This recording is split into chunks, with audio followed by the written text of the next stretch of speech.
The f1.4 aperture on a lens is a magic number. It's a must-have number on your lens, indifferently of what system you are using. So if you are using a Micro Four Thirds, a full frame camera or an aps-c camera, you need to have an f1.4 lens, and I will share with you some secrets about this number. Let's talk about this now.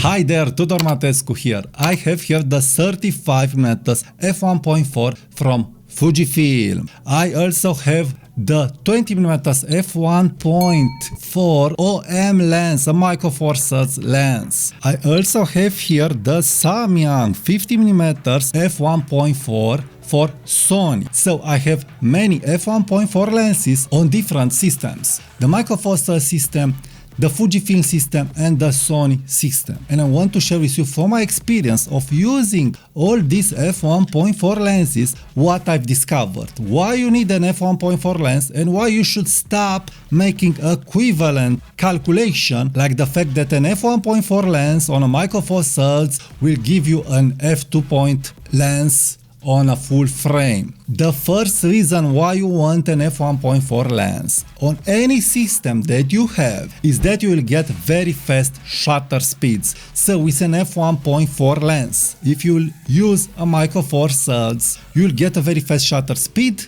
On a Fujifilm, the same. On a full frame, the same. So fast shutter speed means you'll be able to freeze the subject in low light. So this is a huge deal for event photography, for wedding photography, for street photography. You want to freeze the subject. You need an f1.4 aperture lens to have a fast shutter speed. So this is where the f1.4 lens will help you. Next, by having an f1.4 lens, winning shutter speed, also you will win ISO. So it's an f1.4 lens, being a full frame lens, being a Fujifilm lens, being a Micro Four Thirds lens, you'll be able to shoot with a low ISO. This means, again, you will get greater and better image quality depending on the light and on the scene. So this is a huge deal. This is why you want an f1.4. So ISO and good shutter speed, indifferently of the system that you have. So again, have this in mind because this f1.4 is making a big difference on the field. And by the way, I have a special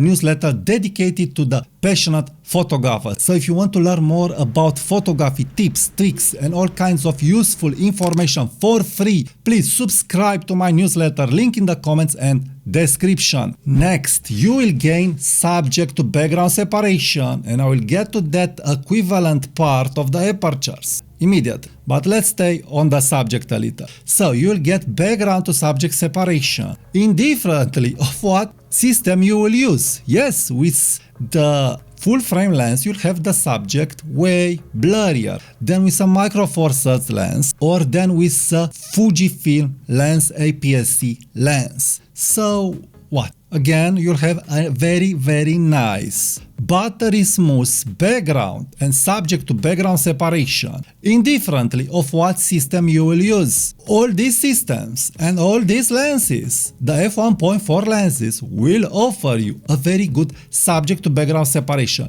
You will not be able to complain, well, this is a Micro Four Thirds, I would have wanted a full frame lens to have a more subject to background separation. What you are seeing there are other factors. I will not enter in discussions about that factors, but regarding the buttery smooth background, you'll obtain on any system that buttery smooth background with an f1.4 lens, no questions asked here. But you need a good lens, and all these lenses are good, and we'll see why in a minute. So after you've obtained good shutter speed, good ISO, good background to subject separation, you will win a special rendering of the light. When you will use an f1.4 lens, I'm filming myself with Fujifilm 80mm f1.4 lens. you'll get a special light rendering on your subject. So f1.4, great for that light, for that background to subject separation. And you are able to see some pictures that are blurred at f1.4 now. And this is where we'll get to the next point. If you want to take your business at the next level, please check my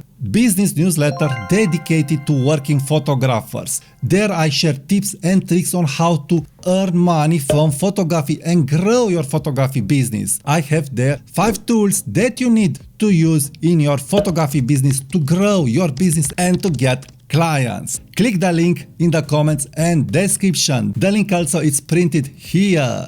The f1.4 lenses are optimized lenses with special aperture blades in general. So this means an f1.4 lens in general will have many aperture blades, rounded aperture blades. So this means a smooth, buttery smooth bokeh. You'll not be able to find that bokeh with an f2.8 lens on a full frame. You'll not be able, because the aperture blades aren't optimized for this kind of background. So now we are getting to the equivalent meet the f1.4 on a Micro Four Thirds that's equivalent with an f2.8 aperture regarding depth of field. So first of all, it's not.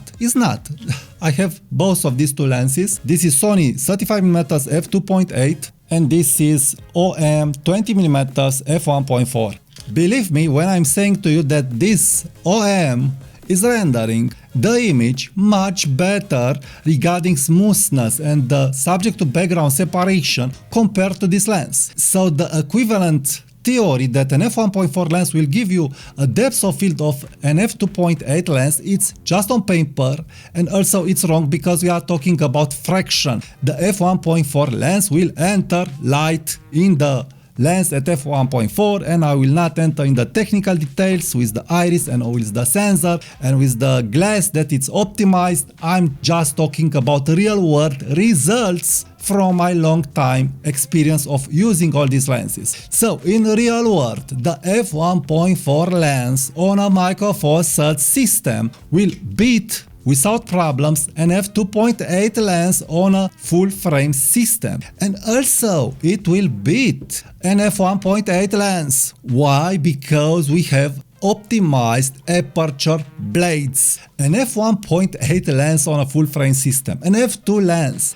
doesn't have the blades optimized as a dedicated lens for portraits, for that subject to background separation. And with an f1.4 lens, you will generally find lenses that are optimized. So those lenses have great glass, those lenses have enough blades, rounded aperture blades, good glass, how I've said, and all kinds of goodies in it that will make the lens shine over an f2 full frame lens, over an f1.8 lens, and so on. You will be able to compare an f1.4 optimized lens with a full frame general standard lens just if that general standard lens is optimized for subject to background separation regarding blades and glass as an f1.4 lens. But in 99% of the cases, you will get all these goodies with an f1.4 lens. So this is where the f1.4 is shining.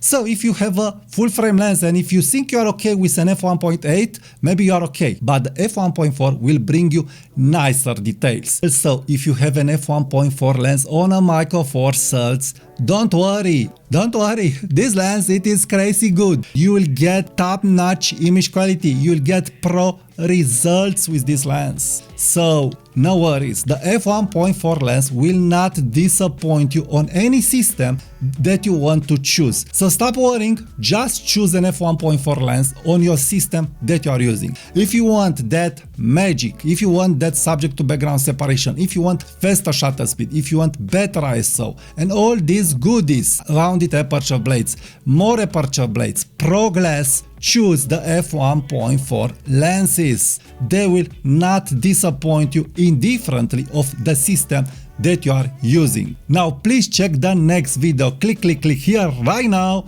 and leave me your comments.